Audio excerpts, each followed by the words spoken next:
Në qytetin e Korçës, mësimi i gjuhëve të huaja vjon të mbetet një prioritet në sistemin arsimor, ku krahas anglishtes, gjuha italiane zë një vend të rëndësishëm. Tradita e hershme e marrëdhënieve kulturore dhe historike me Italinë ka bërë që kjo gjuhë të jetë ndër më të preferuarat nga nxënësit dhe të ofrohet në disa shkolla të qytetit.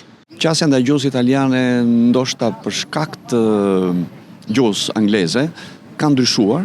Por gjithsesi është gjuha e kulturës dhe gjuha e artit që kemi plot të rinj të cilët e studiojnë, e mësojnë dhe shkojnë dhe studentë në Itali, bile për më tepër na bëjnë dhe krenar dhe na nderojnë atje ku ata studiojnë. Mësimi i italishtes nuk kufizohet vetëm në orët mësimore, por shoqërohet dhe me aktivitete të ndryshme që synojnë ta bëjnë procesin më të rregjës dhe praktik, siç është festivali Zekino d'Oro, ku fëmijët interpretojnë këngë në italisht dhe zhvillojnë aftësitë e tyre gjuhësore në mënyrë kreative. Është kënaqësi për fëmijët që të marrin pjesë me këngët që ata zgjedhin.